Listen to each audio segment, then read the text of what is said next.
calma y la tranquilidad que me ha dado el candidato a ministro de la Suprema Corte de Justicia de la Nación en esta nueva reforma, que es el doctor Ángel Mario García Guerra. Doctor, ¿cómo estás? Muy buenas noches. Perdón por la tardanza, pero ya estamos en vivo y a todo color.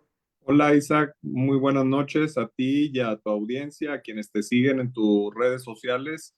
Para mí es un gusto estar aquí, poder comunicarme contigo y con quienes te siguen y platicar de lo que salga, de lo que la gente pregunte.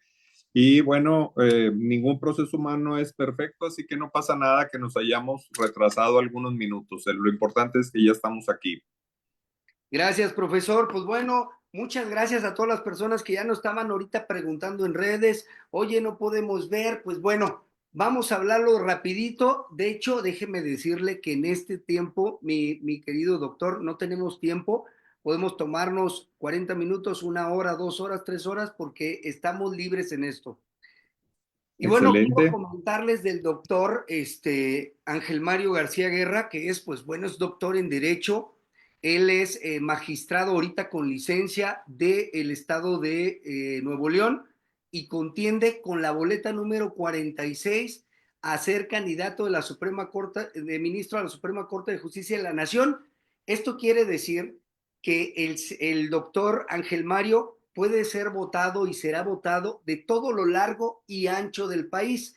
Es por lo que es un honor tenerlo, porque vamos a conocer su trayectoria, su visión, su postura, cuáles las cosas que lo motivaron y bueno, también estar abierto para todos ustedes que tengan el deseo de conocerlo, algunas preguntas, dudas con el sistema. Y maestro, no quiero tardar ni desaprovechar todo el espacio y que tiene con nosotros. Quisiera que nos dijera qué lo motivó, ya ahorita lo estaba comentando, es usted doctor, es magistrado ahorita con licencia, por lo mismo de este proceso para contender a candidato, y es un honor tenerlo, doctor Ángel Mario García Guerra. Adelante, profesor. Muchas gracias. Bueno, primero empezaré por decirles que soy graduado de la Facultad de Derecho y Criminología de la Universidad Autónoma de Nuevo León. Me gradué en el año 87. Mi primer maestría la hice también ahí en la misma universidad. En el año 98 la terminé. Hice después una maestría la primera maestría fue en Derecho Mercantil, la segunda en Derecho Procesal Penal con acentuación en juicios orales. Esa la concluí más o menos en el año 2013, 2015. Y finalmente, el último grado académico que tengo es doctor en Derecho, también por la Universidad Autónoma de Nuevo León, donde me gradué con mención honorífica summa cum laude. En el lado de la experiencia laboral, bueno, primero trabajé como abogado postulante aproximadamente 10 años. Luego aquí en Nuevo León, en el año 99 se creó por primera vez el Consejo de la Judicatura del Estado y yo concursé para ser visitador judicial y fui de los primeros lugares en el concurso y me eligieron. Estuve trabajando poquito más de 2 años como visitador judicial del Consejo de la Judicatura de Nuevo León. Posteriormente apliqué para concursar para juez de primera instancia. Fue un concurso abierto al público, no solo a las personas del Poder Judicial. Y también en esa ocasión, si mal no recuerdo, fue el segundo concurso público que hubo aquí en Nuevo León. Y también salí entre los 5 primeros lugares y me nombraron juez penal, cargo que desempeñé aproximadamente 8 años. Y en el año 2007 tomé protesta como magistrado del Tribunal Superior de Justicia y desde esa fecha y hasta hoy me sigo desempeñando en ese trabajo. Adicionalmente, también he sido maestro en la Facultad de Derecho desde el año 96, ya son en agosto, cumplo 29 años de maestro. He impartido cátedras de todo tipo en la licenciatura en Derecho, licenciatura en Criminología, en la maestría de mercantil, en la maestría de penal y también en el doctorado. Y bueno, toda esta experiencia que tengo, básicamente 26 años de carrera judicial y 29 años en la academia, pues decidí aventurarme en este proceso porque aún y que ya estaba yo próximo a a jubilarme y tener una pensión del Istelión y de la universidad, pues pienso o pensé en su momento, no sé si te tocó ver un video que yo hice más o menos en el año, digo, perdón, el año pasado, más o menos en el mes de septiembre, un video que lo que me motivó a hacerlo es que, como recordará la gente, la iniciativa de reforma al Poder Judicial se presentó desde febrero del 2024, todavía era presidente Andrés Manuel López Obrador. Y en el caso de la presidenta Claudia, pues ella utilizó en su campaña, igual que los miembros de Morena y sus aliados, utilizaron como estrategia de campaña a lo que se le llamó el Plan C. El Plan C consistía primordialmente en la reforma al Poder Judicial. Si nos ponemos a revisar las redes sociales de febrero, que se presentó la reforma, al 2 de junio, que fue la elección, como que nadie hizo olas, nadie se quejó, nadie dijo nada, todo era una tensa calma, por llamarlo de alguna manera. Pero ¿qué pasa? Que el día 2 de junio del año 2024, los mexicanos y las mexicanas se volcaron masivamente a las urnas para votar precisamente por el Plan C. Yo fui uno de ellos. Y la presidenta Claudia tuvo una votación histórica y en esa votación histórica, 36 millones de votos. Ningún otro presidente o presidenta en México había tenido la legitimidad que tiene la presidenta Claudia. Pero además, y eso tal vez sea lo más importante, también se logró ganar la mayoría calificada en el Congreso, en la Cámara de Diputados y en la Cámara de Senadores. Creo que les faltaban dos o tres senadores, cosa que Sí. hicieron acuerdos. Y el punto fue que al final ya tenían la posibilidad de hacer realidad la reforma al Poder Judicial. Y es ahí cuando empiezan las voces críticas, mayormente desde el Poder Judicial de la Federación, que como tú sabes, se le conoce como el poder familiar de la Federación, porque reconocido por ellos mismos, el 54% de los empleados son familiares unos de otros. Estamos hablando de esposas, esposos, hijos, hijas, compadres, concubinos, concubinarios, novias, novios, de todo, de todo. Eso de que la carrera judicial y que todo ese rollo es pura palabrería. Obviamente no estoy generalizando. Hay gente muy respetable en el Poder Judicial a la que admiro y con algunos o algunas incluso guardo una muy buena relación de respeto y amistad.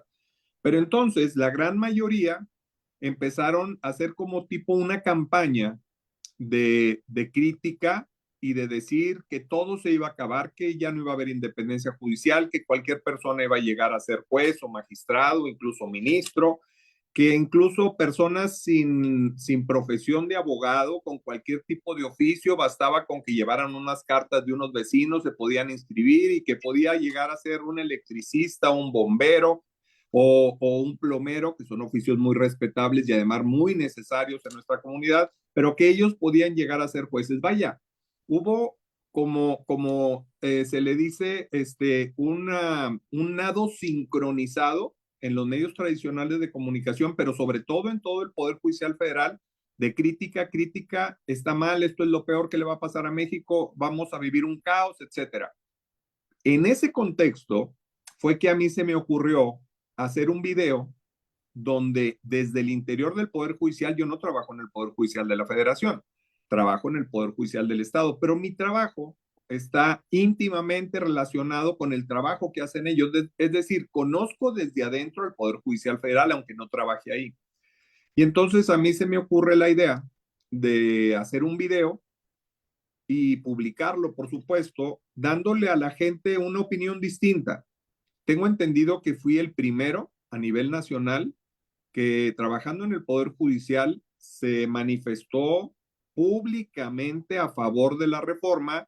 Incluso en ese video doy unas cifras que yo mismo hice en la sala de la que soy titular, de cómo algo que ha aprendido a hacer muy bien el Poder Judicial Federal en los últimos años es simular que administra justicia. Y no es que yo lo diga, no es que sea mi forma de pensar, es que la realidad que todos y todas las mexicanas podemos ver es esa. No hay justicia en este país, hay una justicia selectiva, hay una justicia de élites, pero el pueblo de México no recibe justicia y cualquier persona que nos esté escuchando y que se ha visto involucrado en un procedimiento judicial de cualquier área, no exclusivamente lo penal. Yo me dedico a lo penal, pero es igual en lo familiar, en lo civil, en lo mercantil. Es pasar las de Caín, es una justicia tortuosa, lenta, injusta. En materia penal, tienen más derechos y más privilegios los presuntos delincuentes que las víctimas. A las víctimas se les trata con desprecio, se les revictimiza, no se les toma en cuenta, son los menos importantes en un procedimiento penal. Entonces, con toda esa realidad que yo sabía y con los datos estadísticos reales que yo mismo elaboré, donde les informaba a la gente que más del 60% de los amparos que concedían eran por formalismos, en suplencia de queja, es decir, nadie se quejó de que ese formalismo les estuviera afectando. Ellos lo hacían de mutuo propio y lo único que hacían, y todos los que estamos en el medio del procedimiento penal, sabemos que lo único que hacen con sus famosos amparos es reponer las audiencias. Reponer, reponer, reponer, reponer, reponer. ¿Cuál justicia expedita si un amparo, imagínate los abogados litigantes que esperan un año, año y medio o hasta 2 años para que le resuelvan el amparo y luego le salen con una situación de que te repongo la audiencia? Imagínate tú que tu amparo es contra una prisión preventiva derivada de una vinculación a proceso. Te esperas 2 años y luego resulta que el juez, tú no te quejaste de ninguna cuestión formal, tú te estabas quejando de que no había datos para comprobar que se había cometido un hecho que la ley señala delito o que el presunto no participó o que no fue excesiva la prisión preventiva que le aplicaron. Entonces te esperas 2 años y a los 2 años el juez suple tu deficiencia de queja y dice que falló un formalismo, te repone la audiencia y te regresan todo 2 años atrás. El juez cumple con el formalismo que le pide el juez federal, el juez de control, y otra vez lo vuelve a vincular, otra vez le vuelve a poner la prisión preventiva y tú otra vez vas a tener que promover un amparo. Y los 2 años perdidos, ¿quién te los va a reponer? Entonces yo ahí en ese video decía, la justicia de la unión simula y protege, porque tú sabes que hay una frase sacramental que se usa en los amparos que dice, la justicia de la unión, eh, la frase original es ampara y protege. Sí, Y claro. es una frase sacramental que se ha utilizado toda la vida. Bueno, yo le cambié. La justicia de la unión simula y protege. O sea, porque esa, al final de cuentas es una simulación. ¿A quién le sirven esas simulaciones? Solo a ellos. Primero, Claro. se quitan todos los expedientes porque con un formato de esos, un machote, como se dice, sacan 10, 100 amparos iguales. Y luego como que un juez le comunica a otro, mira, se me ocurrió esta idea para quitarnos los amparos. Ah, yo también la voy a aplicar. Ah, yo también. Y entonces todos empiezan a aplicar esos criterios de formalismos y todo se regresa, todo se repone y el derecho humano, el derecho constitucional a una justicia real, pronta, expedita, ¿dónde queda? Esa no les importa, nunca les ha importado. Entonces, con ese conocimiento, con esos datos estadísticos, hago ese video, lo subo un viernes a mis redes sociales y de repente que se va Que haciendo viral. sus redes sociales eran ordinarias, es como una persona Sí, particular, sí, ¿no? sí, yo ni siquiera tenía, sí las tenía, pero no las usaba. La única que usaba era el Facebook. Pero un amigo mío que sí tenía muchos seguidores me dijo, ¿puedo ponerlo en mi, creo que era en X, o no estoy seguro, en TikTok o en X, no me acuerdo en cuál? Y le dije, sí, puedes ponerlo. Y le paso el video original y él lo pone en sus redes sociales. El video de él fue el que bueno, era mío, obviamente, pero en la red social de él fue el que se hizo viral. En un fin de semana tuvo 3 millones de reproducciones. Y la Muchísimo. razón por la que tuvo ese alcance es porque la gente tenía meses o semanas escuchando esto está mal, esto está mal, esto está mal, y resulta que sale un magistrado del Poder Judicial Federal, del Estado, perdón, En un estado, diciendo que sí estaba bien.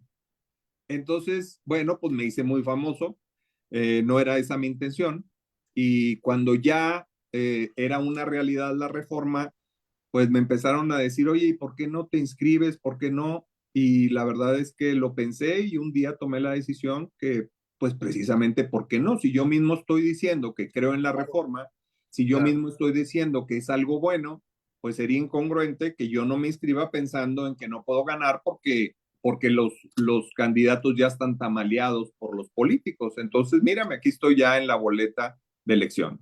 Oye, profesor, se me hace muy interesante lo que comentas yo te quiero felicitar, doctor, porque yo en lo particular, yo soy un abogado postulante y siempre he sido muy crítico en este sistema, en el sistema de justicia. Lo que tú hablas se me hace muy particular el, tu preparación académica, tu desarrollo profesional como funcionario, pero que también vemos esta Suprema Corte de Justicia de la Nación como el Olimpo, ¿no? Donde se estaban las grandes personalidades, no es digo, es de dominio público, pues como tú dices, estos temas negativos que tenía el Poder Judicial Federal, pero más aún, y me parece muy profesional o muy interesante lo que comentas, que también lo escuché en unos podcasts que estuve viendo contigo, profesor,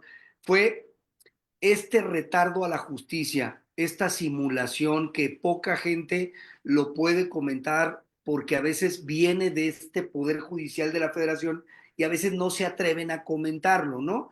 Pero también algo que ahorita también comentaste, ¿qué pasa con las víctimas? También es algo que ya lo hemos comentado aquí con algunos también compañeros, pues todos volteamos a ver en un derecho penal, pues al imputado, pero, ¿qué pasa con la víctima? Tenemos un México en un tema de un 99.3% de impunidad al final en un proceso. Entonces, podemos seguir simulando, podemos seguirnos premiando entre todos, pero con esta reforma, pues me queda claro que lo que criticaste con la posibilidad, con el hecho de inscribirte, doctor, pero todavía pasar estos filtros, porque yo ahorita estamos viendo que muchos que diríamos que deberían de estar ahí no están porque no salieron en la insaculación, porque se quedaron en una etapa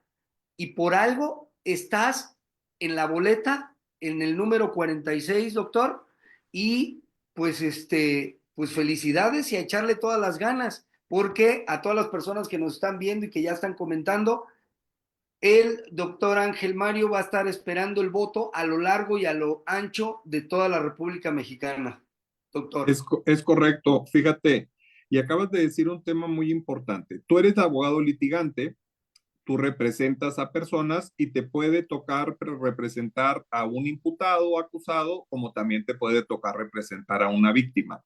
Tú y yo, que estamos en el medio, sabemos que un amparo se tarda un año, año y medio o hasta dos. Ahorita lo estoy viviendo, profesor.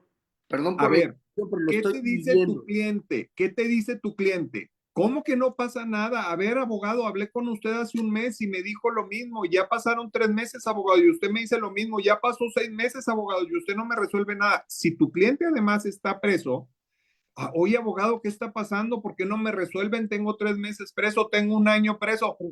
Y Profesor, entonces la gente llega a la conclusión que tú eres un abogado ineficiente y te revocan y nombran a otro, porque tú eres un abogado que no sabes hacer tu trabajo.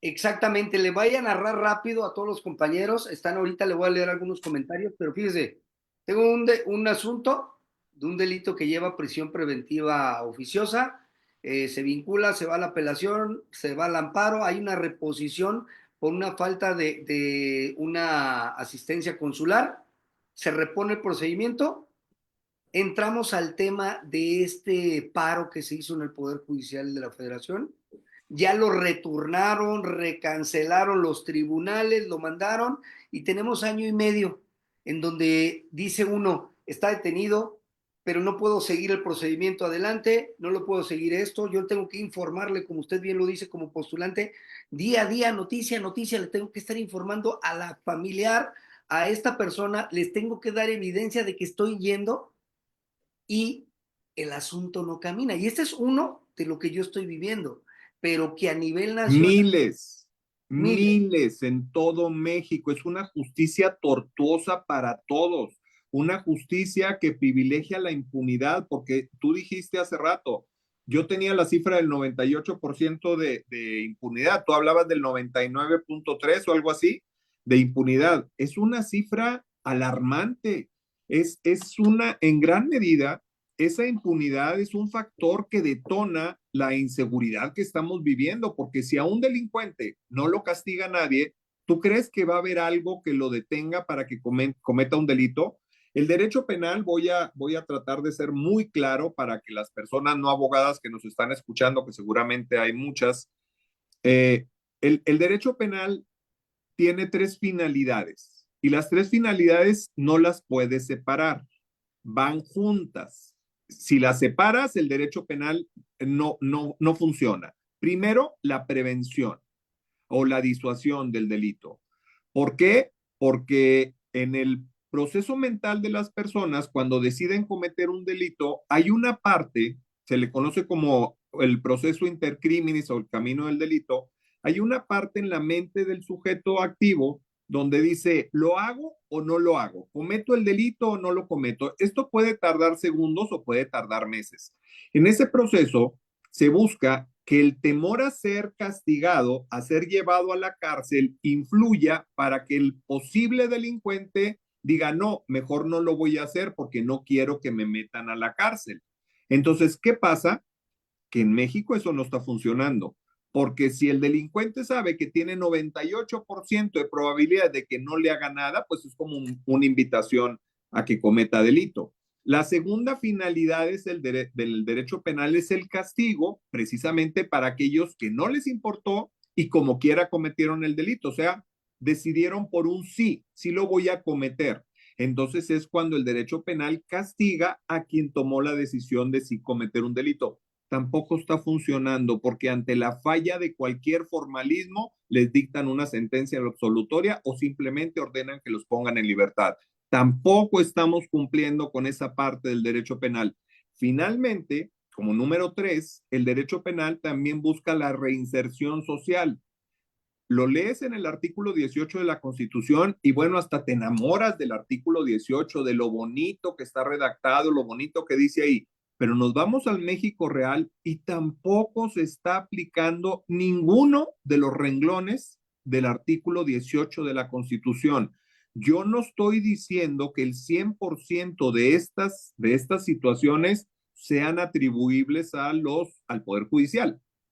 También hay una colaboración muy importante de la corrupción y la ineficiencia de las fiscalías en todo México, pero en gran medida también es a través de la jurisprudencia, que es como una legislación alternativa a la legislación que hacen nuestros diputados y senadores, a través de la jurisprudencia que la crea la Suprema Corte de Justicia, que la crean los tribunales colegiados de circuito, los magistrados, se hace como una legislación paralela que muchas veces prioriza las formas, prioriza las formalidades al grado de elevarlas a como si fueran solemnidades.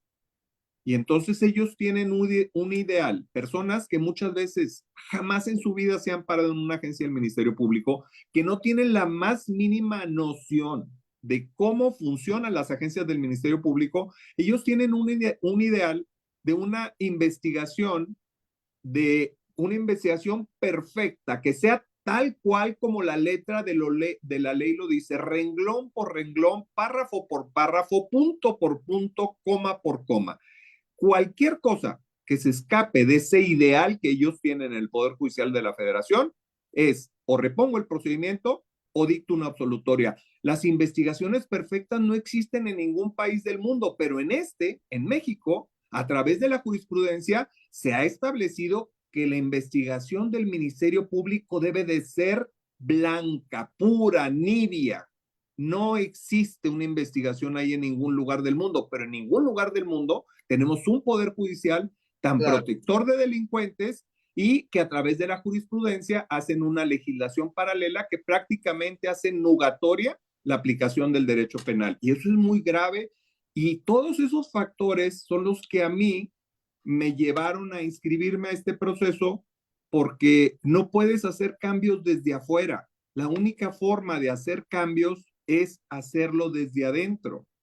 Y tengo todo este conocimiento precisamente porque 10 años de litigio y 26 años de servidor público judicial. Y además 29 años en la academia. O sea, no soy ningún improvisado en este tema, sé de lo que estoy hablando y entonces toda esta experiencia es lo que me llevó a decir, si quiero que en mi país tengamos una verdadera justicia, tengo que hacer la parte que me corresponde. Y bueno, lo que me corresponde en este momento es ser candidato, hablar con la gente, buscar su voto, buscar que me conozcan, porque también ese es otro reto muy grande. Es una votación, como bien lo decías hace rato, nacional. No van a votar por mí solo en Nuevo León, van a votar por mí en todos los estados de la República y mi interés en participar en programas como el tuyo, que me haces el favor de abrirme tu espacio, es precisamente que la gente me escuche, me conozca y lo que no les quede suficientemente claro en este momento, que obviamente tenemos una restricción de tiempo, que vayan a mis redes sociales porque tengo videos desde hace mucho tiempo donde estoy explicando qué soy, cómo soy, qué he venido haciendo y cuáles son mis puntos de vista, lo que yo pienso sobre la justicia, que en mi opinión personal siempre debería de estar por encima de la ley, porque tú sabes que una cosa es el derecho y otra cosa es la justicia. El Poder Judicial de la Federación se enamoraron de la letra de la ley. Les digo yo, codigueros, letristas, pero la justicia se les olvidó. Y luego además, imagínate, les pagamos una fortuna, les damos unas prestaciones ofensivas e insultantes para cualquier persona que no tiene acceso a esos privilegios.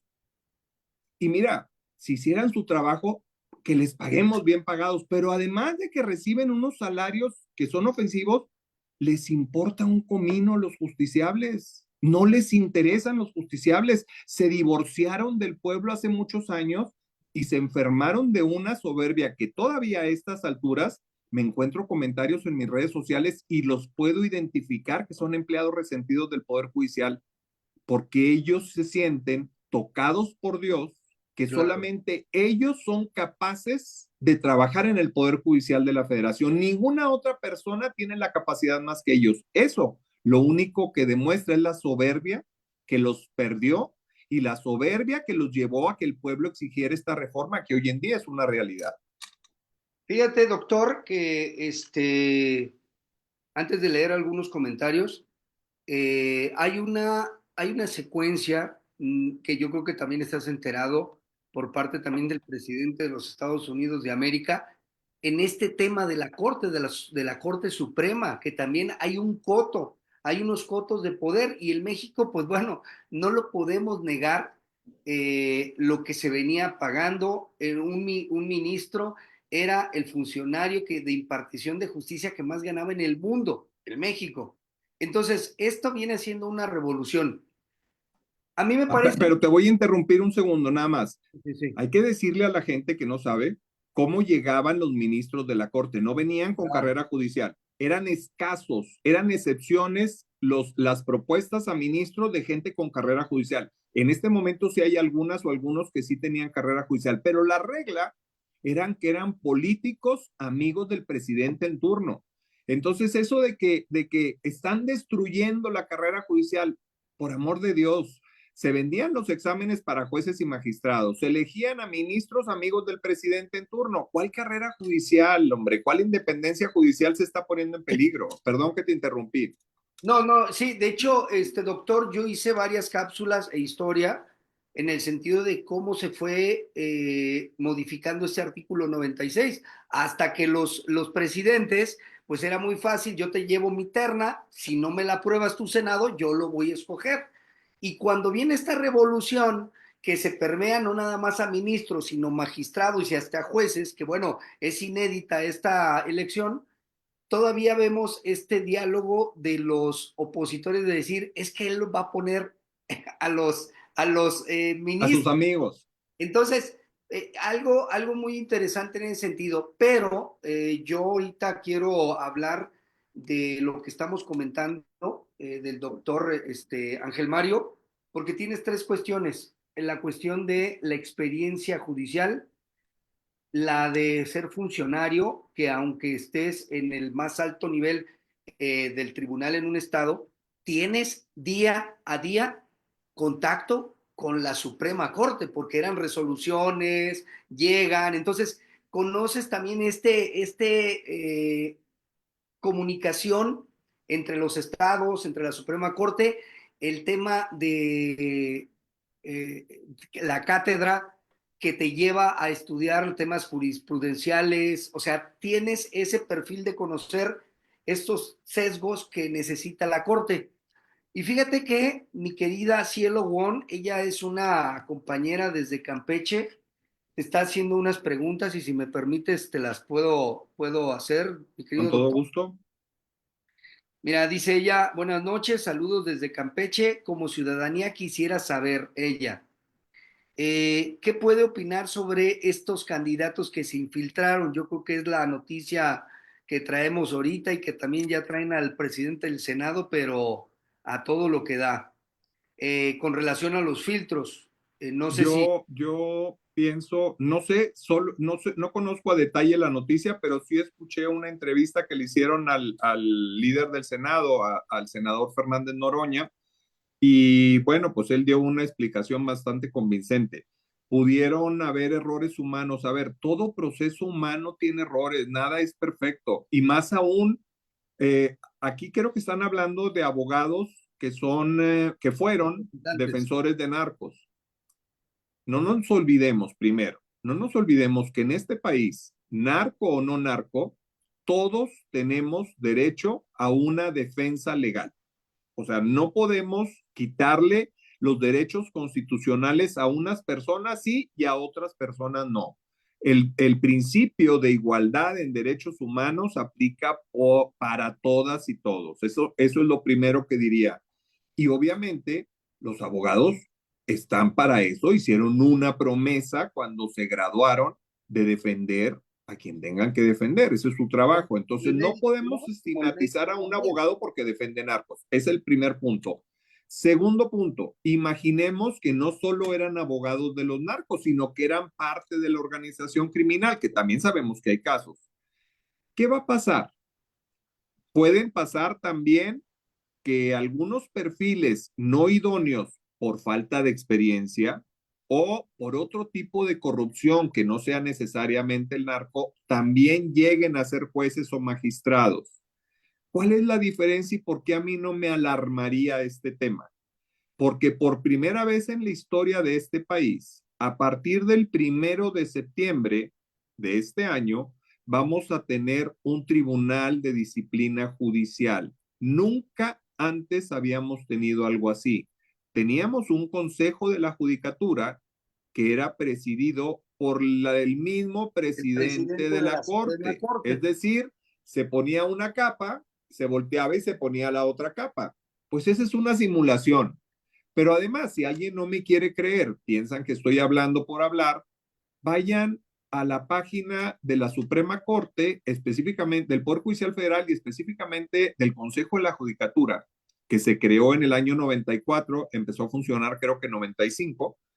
Vean a cuántos jueces y magistrados han sancionado en todos estos años. ¿Y sabes qué hacemos? Nos vamos a ir a llorar a un rincón porque es una simulación de sanción o de fiscalización de jueces y magistrados. Se arropaban con la misma cobija, se protegían unos a otros, hoy por ti, mañana por ti, mira que somos familiares, el 50% son familiares, vamos a ayudarnos unos a otros, mira tú dale chamba a mi hijo, yo le doy chamba al tuyo, tú le das chamba a mi novia, yo le doy chamba a tu novio, y así se manejaban. Era un feudo controlado por familias que jamás sancionaron a nadie.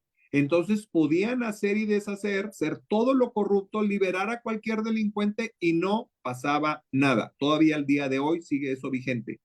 Pero la gran diferencia, y por eso no debemos de asustarnos ni alarmarnos por esta situación de algunos perfiles no idóneos, El 1 de septiembre entra en funciones un tribunal que va a ser electo por el pueblo, va a estar integrado por Que también 5 entran personas. en estas elecciones esos Así magistrados. es.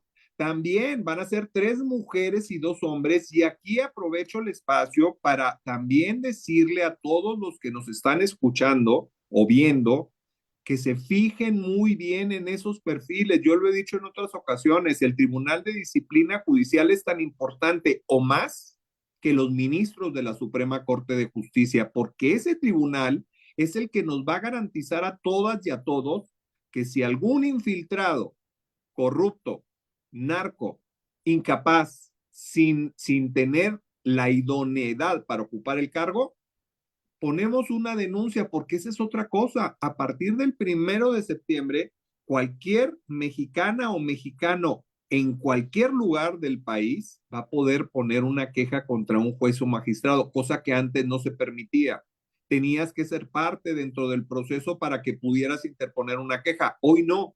Cualquier mexicano que sepa de un acto de corrupción o de un acto de incompetencia de un juzgador puede interponer una denuncia ante este tribunal, y hoy sí los van a meter en cintura porque ya no van a ser sus amigos, van a ser personas electas por el pueblo y comprometidas con el pueblo. Y es muy importante, y ya con esto cierro para no abarcar tanto tiempo, A usted dele.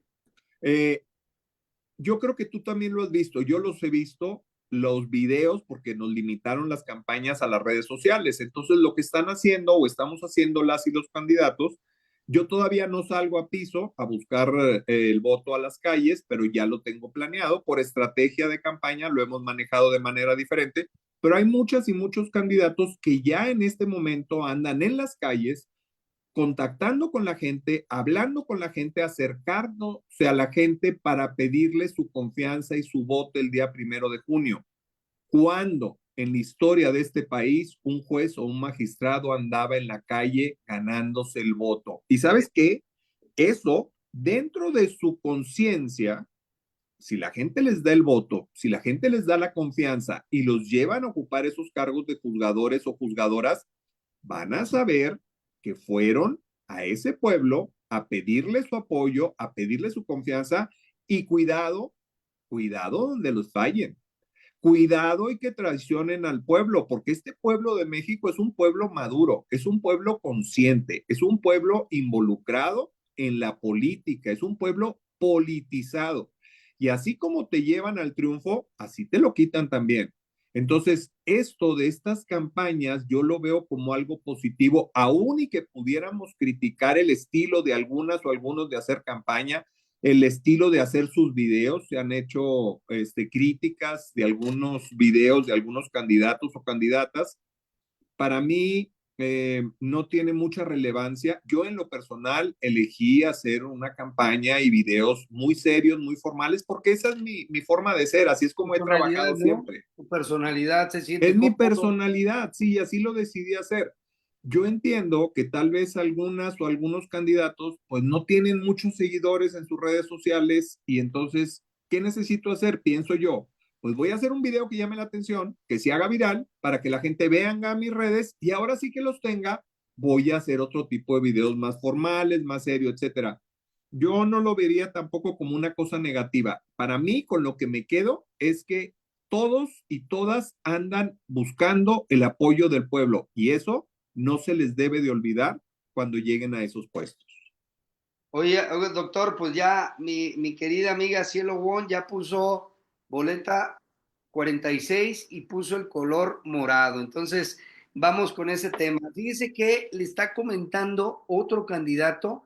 Él va juez para Tamaulipas, mi querido Miguel Ángel Pérez Román. Dice, doctor Ángel Mario, excelente ponencia, clarifica el panorama para el ciudadano y sobre todo da luz en pro de la reforma. Él es un postulante que va para juez de distrito en materia penal. Entonces, trae también otra característica, trae otra visión, pero que al final lo que buscamos, como usted bien lo dice, es en entrar en esta sinergia de que este poder judicial que estuvo oculto, que eran como, yo lo comparaba o lo comparo en aquel momento como aquel gran Sanedrín que ellos hasta tenían pasajes donde no bajaban al pueblo, donde ellos tenían sus comunicaciones y no conocían el pueblo, no bajaban.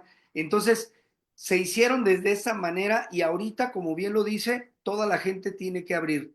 Estoy viendo algunos magistrados, jueces en funciones que están saliendo a las calles, que Así es. efectivamente están hablando, pero que si no hubiera pasado esta reforma, seguirían ellos con una puerta cerrada, otros abierta, porque como usted bien lo dice, hay personas también muy profesionales y muy comprometidas, pero esto nos ayudó a esto. Y en También abono, precisamente ese comentario que hace el candidato, yo quisiera compartirle de mi experiencia personal que yo no fui juez por una elección popular, pero yo de ser litigante concursé para ser juez de primera instancia y quedé entre los 5 mejores evaluados. Y así fue como yo llegué de juez, sin carrera judicial, sin haber sido ni meritorio, ni escribiente, ni secretario, y llegué de juez. Entonces hubo voces al interior del Poder Judicial del Estado de Nuevo León muy críticas conmigo porque decían, ¿cómo es posible que hayan puesto de juez a una persona que no sabe, que no tiene carrera judicial? Eso también me parece un acto de demasiada soberbia. Yo les pregunto a quienes nos están escuchando o viendo, nuestra profesión, el derecho, tiene muchas áreas de oportunidad, tiene muchas áreas en donde se puede ejercer. Es demasiado soberbio pensar que solo en el Poder Judicial Federal o en los poderes judiciales del Estado tienen la capacidad de entender el derecho y de aplicarlo, porque no le busquemos cosas 3 pies al gato sabiendo que tiene 4. El derecho o la jurisdicción, que es la facultad que tenemos los juzgadores, significa aplicar el derecho para resolver una controversia. ¿A poco este trabajo es una cosa demasiado técnica que solamente seres eruditos, iluminados por Dios lo pueden hacer? Claro que no. Un abogado litigante sabe el derecho, lo comprende, lo interpreta y lo podría perfectamente aplicar. Yo llegué de juez no por una votación, pero sí por un concurso público. Y ¿saben cuál es la ventaja de que lleguen de jueces, magistrados o incluso ministros sin experiencia en la carrera judicial? Que tampoco están enmañados. Y yo les digo a mis alumnos, porque soy profesor, a veces es más fácil enseñar al que no sabe que desenmañar al que ya está enmañado. Entonces, que lleguen a estos cargos litigantes, personas que trabajan en las fiscalías, personas que trabajan en departamentos jurídicos de empresas, de bancos, etcétera, o incluso personas que trabajan en la academia, investigadores científicos del derecho, que lleguen a estos cargos, no tenemos por qué denostarlos, no tenemos por qué decir que no van a poder hacer su trabajo, no podemos decir que son incapaces, porque sería un acto de excesiva soberbia pensar que solamente los que ya estamos en funciones jurisdiccionales somos los únicos que tenemos la capacidad de juzgar. Juzgar es algo relativamente sencillo. Hay dos partes en un procedimiento. Fuera de lo penal es parte actora, parte demandada. En el procedimiento penal es Ministerio Público y Defensa. Ellos plantean una controversia al juez. El juez analiza la ley, analiza los hechos, analiza las pruebas y aplicando la ley le da la razón a quien la tenga. Eso no es un trabajo que solamente tocados por Dios o eruditos especiales lo pueden hacer. Esa es mi opinión y me da gusto que haya gente como el que comentó ahí contigo, no apunté el nombre del abogado que ahora es candidato. el Ángel, esto es su tocayo, doctor. Qué bueno, lo felicito por haberse inscrito y le deseo también mucho éxito. Oiga, fíjese que ahorita que lo comentó algo muy interesante, yo estoy escribiendo un libro en tema de neurociencia y tengo un término que lo puse yo, que es la codificación judicial, y es lo que usted está diciendo. Yo como juez, como magistrado, voy arrastrando una forma de pensar, una forma de esto, y eso se lo transmito al secretario. Entonces el secretario se tropicaliza con eso, y ese secretario se convierte en juez, en magistrado, y esas codificaciones en criterios, en formas de trabajar, se va transmitiendo, y lo que usted dice de llegar personas que no tengan esa codificación despierta una manera diferente, una manera distinta. Totalmente de acuerdo contigo. Y además lo aplaudo porque eso es lo mejor que nos puede pasar. Excelente. Doctor, le mandan saludos. Rosario Martínez, buenas noches. Excelente candidato, gran profesional. China Gris, estamos con usted, doctor Mario, Ángel Mario, para ministro, boleta morada 46. Mi querido Alberto Cázares, atento a la entrevista. Hay varios comentarios que se los estoy haciendo llegar, pero, profesor, doctor, ¿qué tendríamos, qué nos ofrece usted? ¿Por qué tendríamos que votar por usted?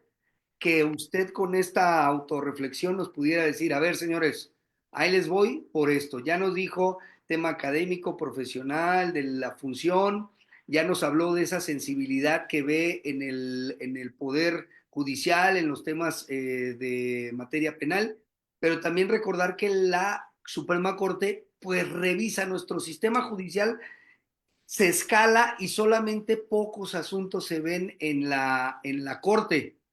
¿Qué nos diera para usted? ¿Cuál sería el plus, aparte de todo lo que conocemos profesional de esto? ¿Por qué votar por usted, mi querido doctor? Primero, eh, la filosofía o el pensamiento o la postura que tiene una persona con relación al servicio público. Yo, más que definirme como de izquierda o de derecha, a mí nunca me han gustado los extremos. Pienso que la extrema derecha y la extrema izquierda no aportan nada. Yo pienso que hay un montón de grises entre el negro y blanco o de puntos medios que son los que mejor deberíamos de acogernos a ellos. Entonces, yo me auto evalúo, me auto califico como un humanista. ¿Por qué humanista? Porque estoy interesado en el servicio a la humanidad, estoy interesado en poner por encima de cualquier texto legal al ser humano. Si el administrar justicia fuera un tema de exactitud, pues bastaría con inventar un programa en una computadora, alimentarle los datos que se llevan a un juicio y que la computadora con toda frialdad nos diga quién tiene la razón. Pero eso no funciona así. Los juzgadores tienen que ser seres humanos, pero además seres humanos empáticos con los justiciables, que tengan la capacidad de ponerse en los zapatos de quienes están juzgando. No debemos perder de vista que quien está inmerso en un procedimiento judicial, punto número uno, no lo está haciendo por gusto, lo está haciendo porque no tuvo alternativa. Para esas personas, actor y demandado o acusado y víctima, están viviendo una de las peores tragedias de su vida. Y si el juzgador no tiene esa capacidad de empatía de entender que está tratando con seres humanos que están viviendo una gran tragedia y que no importa lo que diga la ley, lo que importa es hacer lo justo, darle a cada quien lo que le corresponde, entonces no estaríamos haciendo un buen trabajo. Eso es lo primero. ¿Qué más? Pues a lo mejor no me conocen en todo México, digo, no a lo mejor, de hecho no me conocen en todo México, pero en Nuevo León sí me conocen. Tengo una trayectoria, yo la autocalifico como impecable en cuanto a honorabilidad, honestidad e independencia judicial. Así me autocalifico porque de eso he dejado evidencia. Evidentemente, no le caigo bien a todos. En un procedimiento penal, pues tienes a dos partes distintas, no le puedes dar la razón a los dos, alguien va a quedar inconforme, pero creo que si preguntaran entre el foro de abogados de Nuevo León, si preguntaran por mí, difícilmente se van a encontrar con personas que les digan, ese es un magistrado corrupto, sin vergüenza, y bueno, tal vez habrá algunos, pero con sustento, creo que no. Entonces, yo estoy poniendo a disposición de las y los mexicanos mi experiencia, mi honestidad, mi honorabilidad, mi, mi compromiso con la justicia, mi compromiso con querer cambiar las cosas radicalmente desde adentro. No quiero llegar para seguir haciendo lo mismo, quiero llegar para cambiar radicalmente lo que se ha hecho. En el tema de la jurisprudencia que hablábamos hace rato, Mi propuesta y está ahí en la página del INE que se llama Conócelos, creo que es mi propuesta más importante en caso de llegar a la Suprema Corte, es proponer que el Pleno de la Corte nombre una comisión que analice toda la jurisprudencia desde el 94 hasta la fecha, una comisión integrada por jueces, magistrados, por barras de abogados, por miembros de la academia, donde, a ver, vamos a sentarnos a revisar toda la jurisprudencia y vamos a identificar toda la jurisprudencia que se hizo para hacer trajes a la medida, para hacer nugatoria la aplicación del derecho penal, para beneficiar a grupos de poder, para beneficiar a narcotraficantes. Todas esas jurisprudencias que las hace la Corte y que permean a toda la República, hay que revisarlas. Hay que ubicarlas primero, revisarlas y que el Pleno de la Corte haga lo que podríamos llamarle una reforma a la jurisprudencia. No se llama así, lo estoy diciendo así para que la gente sepa de qué estoy hablando. Una reforma a toda la jurisprudencia de los últimos 40 años, donde vamos a dejar sin efectos toda jurisprudencia que No, tenga como objeto prioridad o priorizar, perdón, las formas y divorciarse de la justicia. Fíjate, se hizo una reforma a la Constitución en el año 2011, una reforma muy importante que se le conoce como reforma se le dice la reforma en derechos humanos. Para mí, en lo personal, esa reforma es un antes y un después en México en tema de derechos humanos. Entre los varios artículos que se reformaron, se reformó el artículo 107 de la Constitución, que en mi opinión personal, algunos coincidirán conmigo, otros no, soy académico. El artículo 107 de la Constitución es el esqueleto del juicio de amparo, es el pilar del juicio de amparo. Luego viene la ley reglamentaria, que es la ley de amparo, que viene a entrar a los detalles de cómo funciona el juicio de amparo. Pero lo mero importante del juicio de amparo está en el 107 de la Constitución. Bueno, tanto en el 107, que te digo fue en el 2011, como en el 2012, que se promulga la nueva ley de amparo, una nueva ley de amparo, no es una reforma, una nueva ley. Tengo dudas si fue 2012 o 2013, discúlpenme. 13, Creo creo. yo que fue 2012 o tal vez fue el 2013. Pero bueno, el año es lo que menos importa. ¿Qué se estableció en el 107 de la Constitución y en la ley de amparo? Que las resoluciones en los juicios de amparo, directos o indirectos, deberían privilegiar el fondo y no las formas.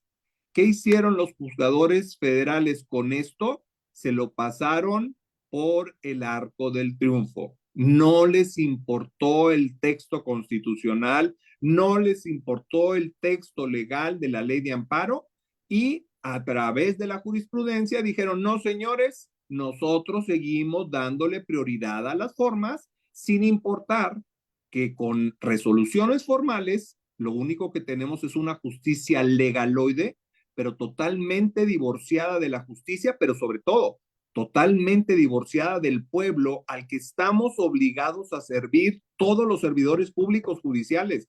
El hecho de que antes no se eligieron los servidores públicos judiciales a través del voto no nos separa de ese pueblo al que debemos servir. Nuestros sueldos se pagan con el dinero de la gente.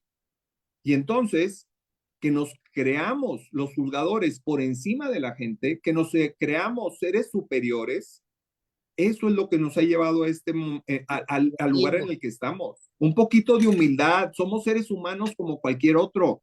Dejen sus capas de que se sienten dioses, se sienten reyes, se sienten superhéroes, se sienten que este mundo no los merece. No, señores, aquí el único que manda es el pueblo, les guste o no les guste a los actuales empleados del Poder Judicial, insisto, no todos, pero sí una gran mayoría. Oiga, doctor, muy interesante esta propuesta que usted hace del análisis o reforma de esa jurisprudencia. Yo no lo había escuchado. A mí se me hace estupendo el hecho de volver a revisar esas jurisprudencias que son obligatorias, que se tienen una aplicación y decir, bueno, vamos a hacer una comisión para determinar cuáles sí afectan, cuáles vuelven a salir para favorecer a la comunidad o esto. Y a mí se me hace algo muy interesante para las personas que nos están viendo. Tiene muchos comentarios, obviamente. Fíjate, te voy a interrumpir otra vez porque es un tema que creo que es muy importante que la gente lo sepa. En el año 2018 o tal vez 2019, la Suprema Corte de Justicia determinó que la UIF, aunque la ley le daba facultades para congelar cuentas bancarias cuando había movimientos sospechosos, es decir, lavado de dinero o uso del dinero para actividades delincuenciales, la UIF, que tiene la información financiera, tenía legalmente la capacidad de congelar esas cuentas. Así le congelaron las cuentas a García Luna. ¿Y qué pasó? Que desde la Suprema Corte, como son bien amigos de los delincuentes, no digo que todos, pero sí algunos, dictaron una jurisprudencia cuyo ponente fue el ministro Medina Mora, no sé si lo recuerdes. Que es Un el, ministro que luego le descubrí, había sido procurador general de la República y luego como premio por haber hecho también su trabajo como procurador, lo nombraron en época de Peña Nieto, lo nombraron ministro de la Suprema Corte, por cierto, sin ninguna carrera judicial para los que se andan echando las naguas a la cabeza ahorita que van a llegar ministros sin carrera judicial. Lo nombraron ministro y aunque lo aprobaron todos, la propuesta vino de él. Él propuso una aberración. Fíjate, dicen en esa jurisprudencia, si la solicitud de congelación de cuentas viene del extranjero, sí procede, pero si viene de México, no procede. Es una barbaridad, es una ofensa para cualquier abogado que entiende un poquito de derecho que hagan ese tipo de criterios. A este señor Medina Mora, no olvidemos que le evidenciaron sus millones de dólares en cuentas en el extranjero, que obviamente no los ganó del servicio público, obviamente fueron los pagos de ese tipo de criterios, y lo que hizo fue renunciar. No le hicieron nada, no lo investigaron, no lo sancionaron, nada más renunció a la corte y ya. Pero él fue el creador de esa jurisprudencia que al día de hoy sigue vigente y que eso fue lo que valió para que el mismo día que condenaron a García Luna en Estados Unidos por de narcotraficante, ese mismo día aquí el Poder Judicial Federal ordenó que le devolvieran todos sus millones a su esposa. Dime si eso no es un descaro, dime si eso no es una barbaridad, es una ofensa ofensivo. para el pueblo de México. Esas jurisprudencias hay que cambiarlas. Esa es una, hay un montón igual. Perdón que te interrumpí. No, gracias, doctor, y muchas gracias. De hecho, del señor Medina Mora, recordemos que solamente dos ministros en la Corte han renunciado, y uno creo que tenía, creo que 100 años que renunció, y este, pues, siglo XXI, con estas características, la dimensión por la cual se fue, tenía creo que 2 o 3 años apenas como ministro y renunció. Doctor, tengo muchos comentarios, mucho de apoyo de usted. Sin embargo, también aquí en la página hay muchos comentarios muy genuinos. Rosario Martínez, muchas gracias por su transparencia y su profesionalismo. Mi voto para usted, 46 morado. De la maestra María Cristina Velasco, que es una gran amiga y ella es titular de Amazonas por la Paz de Jalisco. Saludos cordiales al doctor Ángel Mario García. México es un país muy bello. El tocayo, su tocayo de Tamaulipas, mi familia y su servidor estamos convencidos que usted es la mejor opción. Aquí estamos viendo toda la familia y lo felicitamos. Un abrazo a la distancia. Y hay un comentario que se me hace muy interesante, es una Oye, compañía. los negativos también, ponlos, los Por negativos eso, también. y no son negativos, porque es mucha gente que en el caso se llama Luisa Chávez, ella le manda saludos desde Guerrero, dice, considero que cuando llegan a ocupar el puesto todos se olvidan del pueblo, lo buscan solo como para estos casos que ocupan el voto. ¿Cuál sería su estrategia para que en el caso de que usted llegara a ocupar un puesto obtenido por el voto, para no olvidarse de la gente que creyó en usted y está impartiendo justicia? Se me ocurre y lo he venido, lo tendré que afinar para hacerlo, pero mi compromiso, y ya lo he hecho en otras ocasiones, yo lo voy a reiterar, una política de transparencia, de publicidad y de puertas abiertas. No voy a copiarme el estilo que nos enseñó nuestro presidente, expresidente Andrés Manuel, y que afortunadamente la actual presidenta Claudia también utiliza, que son las mañaneras, pero puede ser un ejercicio similar. ¿Qué tendría de finalidad este ejercicio? Una vez a la semana, una vez cada 15 días, 2 veces a la semana, abrir mis redes sociales, como lo he venido haciendo con algunos en vivos, pero ya oficializarlos, abrir un tipo de mañanera o un tipo de en vivo donde que toda la gente que quiera se Tertulia. conecte y que me empiecen a preguntar lo que quieran preguntarme y yo contestar y comprometerme a que quienes me dieron la confianza y tengan dudas de que sigo comprometido con el pueblo, que me lo digan y que me pidan y que me exijan resultados. Ese se me ocurre como un punto. Otro, estar en decisiones importantes que el pueblo pudiera sentir que los estoy traicionando, que no los estoy apoyando, que lo que estoy pensando resolver no es acorde a lo que están esperando de mí, antes de resolver, darles una explicación como las que doy a mis alumnos de primeros semestres. Siento que tengo una facilidad nata para entender el derecho y además explicarlo en un lenguaje muy llano, en un lenguaje que cualquier persona puede entender. Si ven mis videos, yo rara vez utilizo términos técnicos y mis exalumnos, que ya deben de ser cerca de 10,000 en todos estos años, saben que jamás utilizo términos rebuscados, términos jurídicos, mucho menos términos en latín para explicar las clases, porque yo estoy consciente que estoy tratando con alumnos recién ingresados a la facultad. Bueno, algo similar haría de salir a dar una explicación a la gente que lo pida, que lo exija. En este asunto estoy pensando resolver de esta manera o mi voto dentro del pleno de la corte, porque ya no va a haber salas, ahora todo va a ser pleno. Mi voto va a ser en este sentido y quiero explicarles en un lenguaje que la gente entienda por qué estoy tomando esta decisión.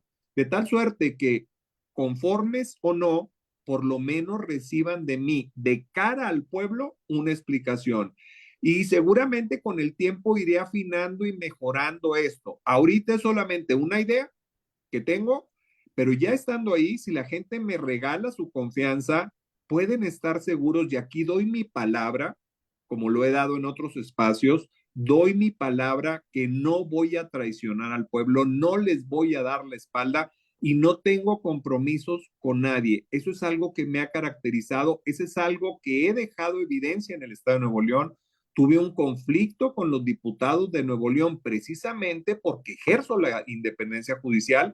Estuve 30 meses fuera de mi trabajo como magistrado, me acusaron sin pruebas de ser corrupto y me sacaron de mi puesto. Estuve 30 meses sin trabajar, estuve 30 meses sin recibir dinero, promoví un amparo y se los gané por una razón muy sencilla, porque no tenían pruebas de que yo fuera corrupto.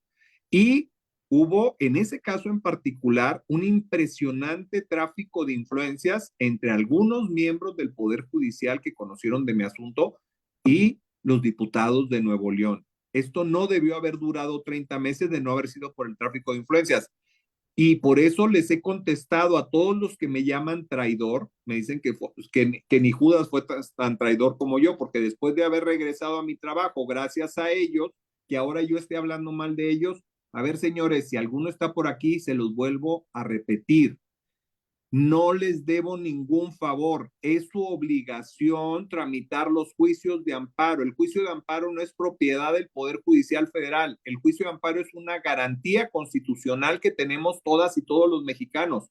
Y además, ellos reciben un sueldo por darle trámite a los juicios de amparo. Nada más falta que les tengamos que agradecer o que les tengamos que aplaudir por hacer su trabajo, o que lleguemos al colmo que nos piensen cobrar honorarios por haber concedido un amparo, cuando para eso se les paga. Entonces, esa experiencia que he dejado, o esa evidencia más bien, que he dejado en el trayecto de mi trabajo como magistrado, creo que es la mejor prueba de que no les voy a fallar, de que no tengo compromisos más que con el pueblo de México. Si lo tenía desde antes de estar en una campaña, imagínense ahora que estoy saliendo a pedirle a la gente su voto, con mayor razón. Pues, doctor, dice Luisa Chávez, gracias, doctor, tiene mi voto y el de mi familia, se nota su sencillez. Entonces, perfecto esa respuesta. Hay muchos comentarios. Yo me quedaría y le comentaría, profesor, que efectivamente también nos quedamos en este tema jurídico, vivimos los abogados, porque siempre lo he notado, ese fue como nació mi canal también, con esta jerga jurídica, nada más hablamos con temas técnicos que a veces la misma gente no entiende. Y bien lo decía usted, y yo siempre lo he replicado, cuando a una persona se le explica el derecho que puede tener ella, pero también el derecho de su contraparte, una ponderación, oye, yo te reconozco tu derecho, pero a lo mejor este derecho de la contraparte es superior al tuyo, a veces quedan satisfechos porque con su vasta carrera yo creo que ha de haber tenido asuntos donde a veces me decían, y yo creo que también le puede pasar, que a veces hasta perdiendo el mismo cliente o el mismo funcionario queda satisfecho porque entendió la resolución, que eso es lo que tenemos que tener. Las, Fíjate, te voy a hacer un comentario que creo que es importante también. Recordarán quienes nos escuchan y tú que hubo una resolución, un proyecto de resolución muy polémico recién en la Suprema Corte, donde el ministro Alcántara y Carrancá, González Alcántara y Carrancá, proponía que se dejara, que se anulara parte de la reforma constitucional y que otra parte sí se dejara. Una situación realmente vergonzosa, porque en ese proyecto se estaban atribuyendo la facultad de reformar la Constitución, cuando la Constitución es perfectamente clara en su artículo 136 de cómo se puede reformar la Constitución y quién tiene la exclusiva facultad de hacerlo. Ellos, como seres corruptos que son, desvergonzados y cínicos, se autoadjudicaron la facultad de reformar la Constitución y de calificar la reforma constitucional, pero no voy a hablar de ese tema. Lo que quiero decirle hoy a la gente es que el proyecto que se circuló y que todos, por alguna razón, nos llegó a todos los WhatsApp de todo el mundo, era un proyecto de 400 fojas y normalmente así son los proyectos del Poder Judicial de la Federación, de 200, de 300, de 400, de 500 fojas. Pura basura, se pierden. pura paja, puro rollo. La esencia de una resolución, esa de 400 hojas, yo te la pude haber puesto en 10 cuartillas. La esencia de lo que decían ahí. Si le quitas la paja, si le quitas el rollo, si le quitas todos los términos jurídicos y términos en latín y toda su palabrería y rollo que utilizan, te quedas con una resolución de 10 cuartillas. Tenemos que llevar la justicia a ese nivel de sencillez, proyectos de resolución que se resuelvan en máximo 10 cuartillas, 15 cuartillas cuando mucho. Vamos a irnos a la esencia de las razones. Yo siempre les digo, cuando un secretario mío tiene un proyecto y no sabe cómo resolverlo, piden hablar conmigo y me dicen, el proyecto está así, y en minutos me lo cuentan. Y en minutos les digo yo, lo vas a resolver así por esto y esto. Y todo lo demás es pura paja. Ojalá lleguemos, no voy a nulificar lo que dice el artículo 16 de la Constitución sobre la obligación de todas las autoridades del país de fundar y motivar las resoluciones. Estoy de acuerdo y no pienso, de ninguna manera pretendo que se cambie el artículo 16 de la Constitución para eliminar la fundamentación y motivación que debe toda autoridad cumplir. Pero ¿qué pasa? Que a través de la jurisprudencia también hicieron de la fundamentación y motivación una cosa excesa de formalismos, excesiva de formalismos, de tal suerte que tenemos resoluciones de 400 hojas. Imagínate, cada proyecto que hace un secretario es escribir un libro. Por eso se tardan tanto tiempo los amparos. Entonces, vamos hacia una justicia simplificada, una justicia inteligible, una justicia donde prioricemos la justicia precisamente, el núcleo de las cosas, lo importante, y dejémonos de todos los formalismos y todos los rollos.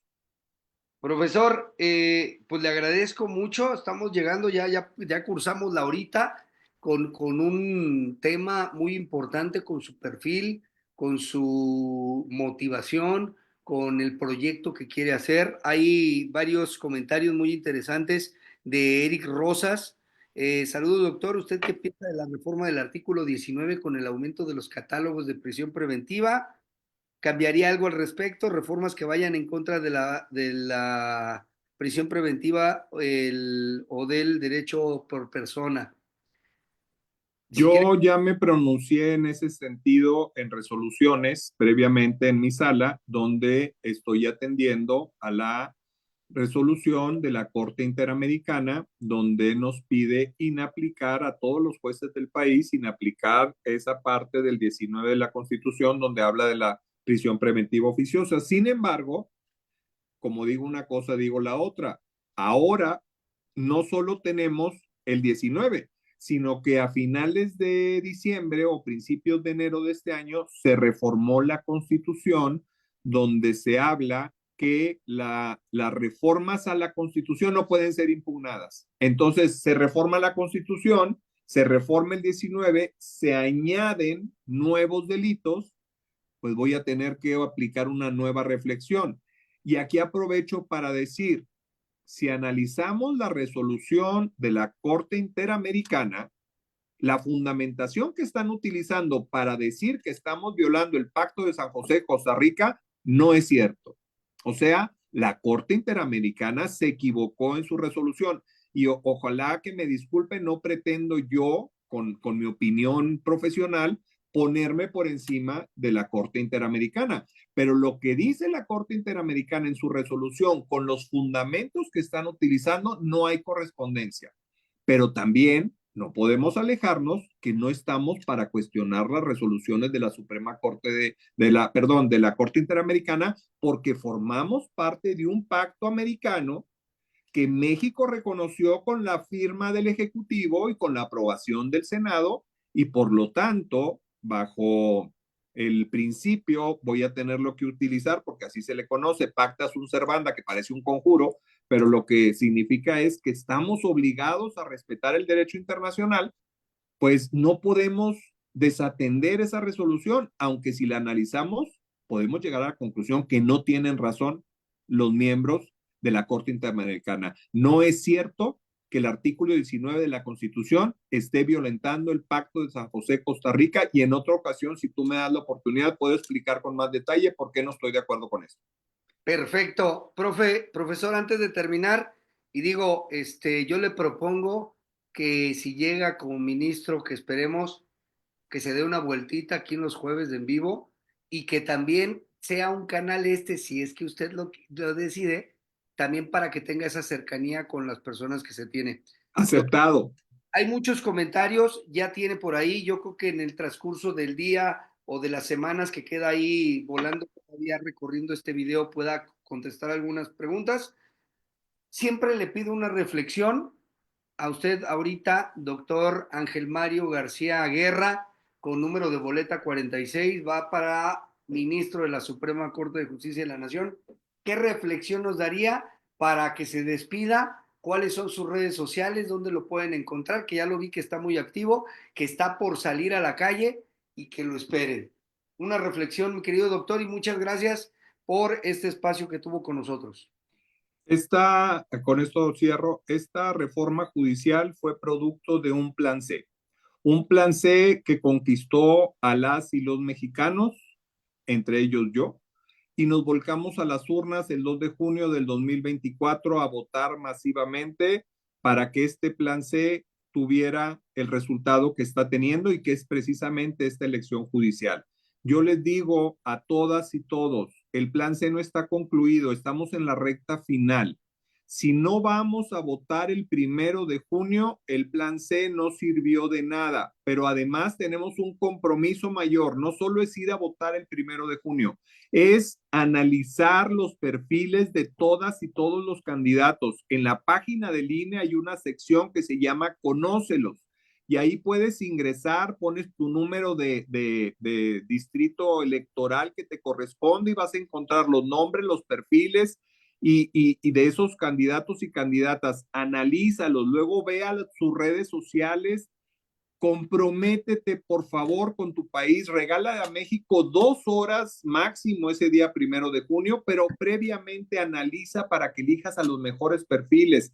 Está atento de las redes sociales de los candidatos. En mi caso particular, yo tengo TikTok, tengo X, tengo Facebook y tengo Instagram. En todas estoy subiendo información todos los días y creo que lo mismo están haciendo todas y todos los candidatos. Y por último, si mi perfil te convence, si crees que yo soy digno de tu confianza y es tu deseo que yo llegue a formar parte de la Suprema Corte de Justicia, te pido que en la boleta morada, perdón, A la en el morada. lado derecho, en el lado derecho de la boleta, donde vas a ver en la parte superior 4 cuadritos en blanco, anotes en uno de ellos el número 46. Y muchas gracias de nuevo a quienes nos escuchan, pero sobre todo a ti que me abres esta oportunidad de comunicación. Muchas gracias, doctor. Muchas gracias a todos los que se conectaron. Les agradezco a todas nuestras plataformas y nos despedimos para otro jueves de en vivo.